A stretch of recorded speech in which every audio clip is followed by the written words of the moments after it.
Hey guys, welcome to Chapter 10, Section 3.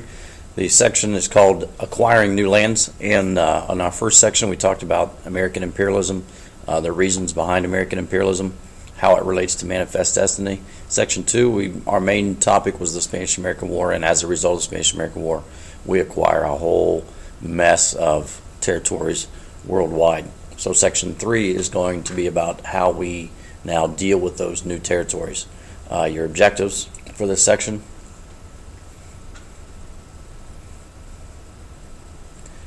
So again, we'll talk about the territories we've gained in as a result of the Spanish-American War, Puerto Rico and Cuba, how we deal with the Philippines situation, and then a new country, China, and the open door policy, and then the results of American imperialism as we move forward from President McKinley to President Teddy Roosevelt. All right, first, Puerto Rico. Puerto Rico, the island itself, we were able to take it with little resistance, as you learned in Section 2. But now what do? We have this new group of people that we have to govern. As you can see in letter A, some Puerto Ricans were very excited about the fact that they're no longer under Spanish rule and they want to become American citizens. Some Puerto Rican citizens want to become a state today, but it's up to them. It's a vote that the Puerto Rican island has to take every year, and it's always turned down. One word that is not in your notes you need to know, you might want to write this down, is the Foraker Act. The Foraker Act allowed for all of this, a return to civil government where citizens are elected into government positions. The Foraker Act allowed for Puerto Rican citizens to become United States citizens. So you might want to write that down off to the side somewhere, the Foraker Act. For a time, in the early beginnings, the United States president appointed the governor of the island. That is no longer the case. The people of Puerto Rico elect their own. We will do a little activity in class on how a state in the United States, like Missouri, compares to Puerto Rico, and just exactly the differences and similarities that exist between the two. But basically, early on, the United States military controlled everything, and then we slowly allowed the Puerto Rican citizens to govern themselves. And again, that was under the Foraker Act. On to Cuba. Cuba was the main one.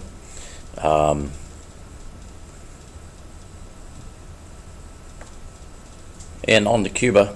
Cuba was the reason we got into the Spanish-American War, the treatment of the Cubans, and of course several other events that led up to it, the derailment of the U.S. explosion, or the explosion of the USS Maine.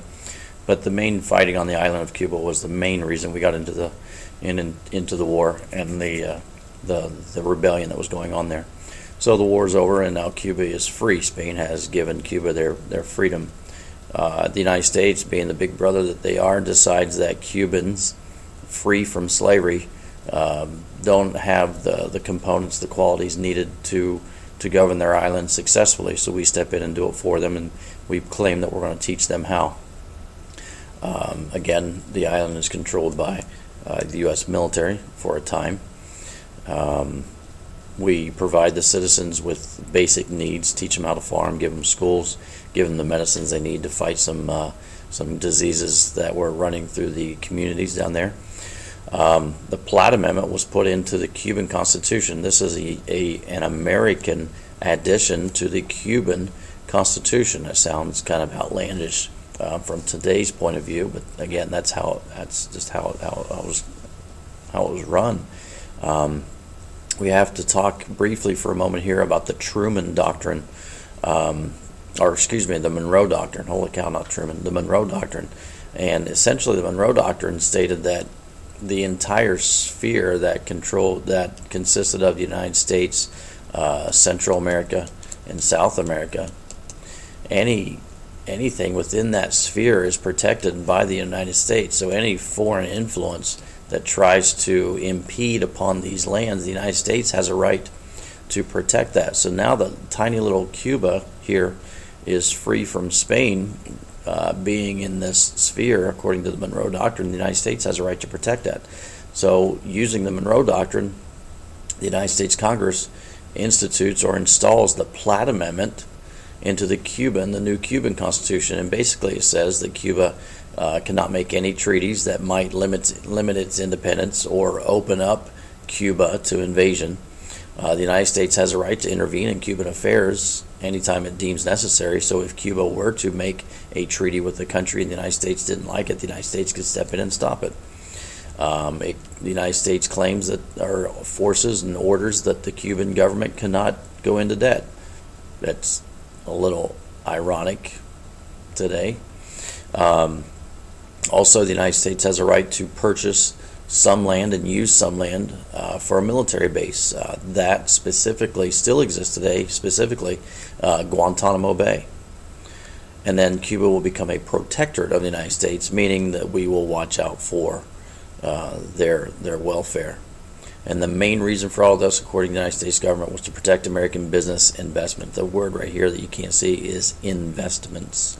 I don't know if I can write this and you can see it or not, but to protect American investments, mainly the U.S. sugar fields.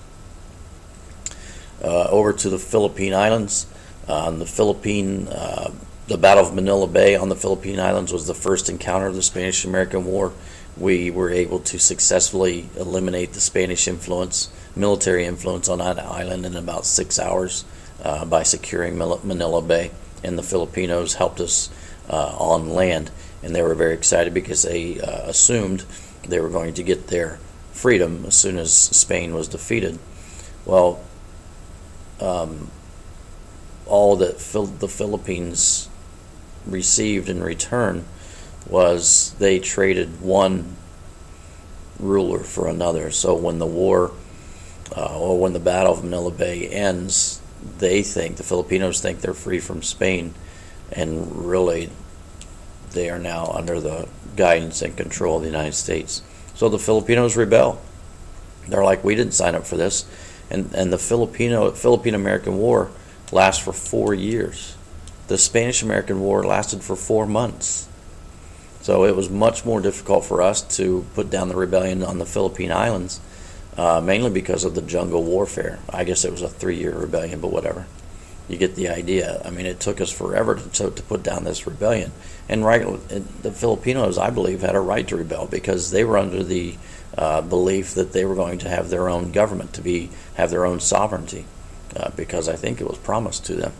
Anyhow, once we do put down the 3-year rebellion, the United States, again, like Puerto Rico, establishes a government and eventually turn over the islands to the Philippine citizens themselves. They become an independent nation in 1946.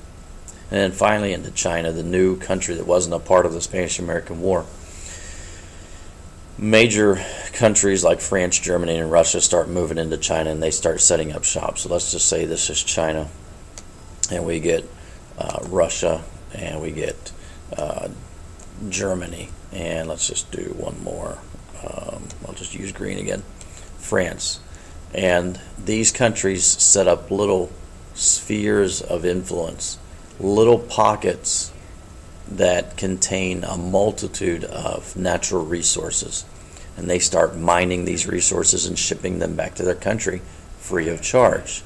The main thing here is that China was not asked permission to do this.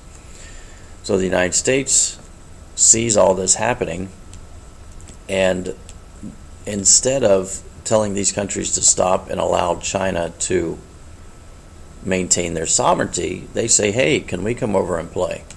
Don't close the door. Don't close the door on our opportunity to take advantage of this. So the United States sets up shop in China. John Hay is given credit for writing what's called the Open Door Notes. Essentially, please keep the door to China open so that other countries like us, like America, can take advantage of the natural resources that are in China. The thinking there of Russia, France, Germany, United States, well, China's not using it, so we will. That's basically what it was. And obviously, the Chinese rebel, they see these foreign powers coming in, taking their natural resources. They're basically powerless to stop them. They don't have the military anywhere near the military of the other countries, nothing like they have today.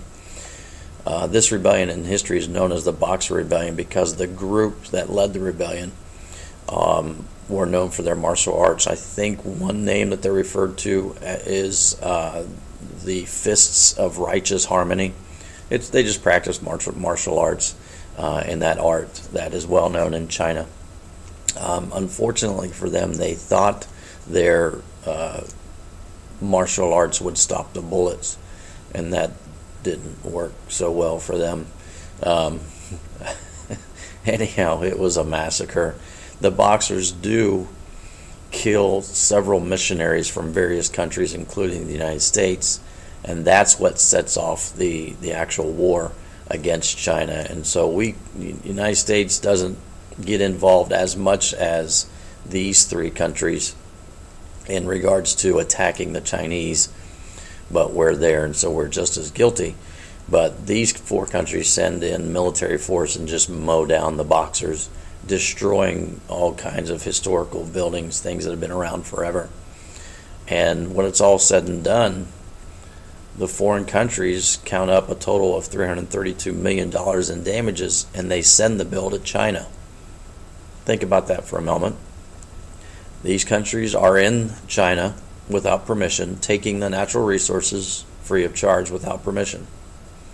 The Chinese stand up to the bullies and try to get them out, force them out of their country. A small war ensues, a small rebellion ensues. The invading nations rack up $332 million in damages, military weapons use, death, things like that. And they send the bill to China, the country that they invaded, and said, you are the reason we have this much debt from this little rebellion. So you have to pay us this much damages. It's a little ludicrous, a little insane. But China paid it. They had no choice. Now this open door fiasco, I'll call it, reflected the American belief at the time on American capitalism. Our economy was dependent upon exports. Remember, we had a major supply of agriculture and industrial products that we needed buyers for. So our economy is now heavily dependent upon those foreign countries and us having the ability to export. And so we use China for that and other countries. The United States had the right to intervene abroad to keep more foreign markets open. Cuba is one example. China, again, another example. Open door policy. And then any area that was closed off to American exportation or American intervention, if you will, threatened the survival of the United States, and we assumed the right to stop that closing because it threatened our survival. As a result of the Spanish-American War, as a result of how we govern the territories, our success in the Philippines, McKinley is reelected. The Anti-Imperialist League forms. People like Andrew Carnegie, Grover Cleveland, Jane Addams, they all disagree with how we dealt with Puerto Rico, how we dealt with the Philippines, how we dealt with China. But they're such a small group, even though they're influential people like Carnegie and Jane Addams. It's such a small group of people that the majority of Americans agree with McKinley, agree with the idea of American imperialism. Teddy Roosevelt takes what McKinley has done and basically runs with it, and this continues all the way through World War I with Woodrow Wilson and our involvement in the European affairs around the world. All right, guys. Thanks for listening. See you later.